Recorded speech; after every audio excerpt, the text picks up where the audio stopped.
உயர்ந்த இடத்தில் இருக்கும் போது உலகம் உன்னை மதிக்கும். உன் நிலைமை கொஞ்சம் இறங்கி வந்தால் நிழலும் கூட விதிக்கும்.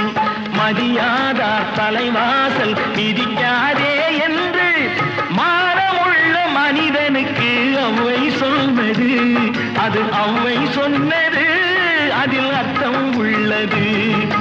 பரமசிவன் கழுத்தில் இருந்து பாம்பு கேட்டது, கருடா சௌக்கிய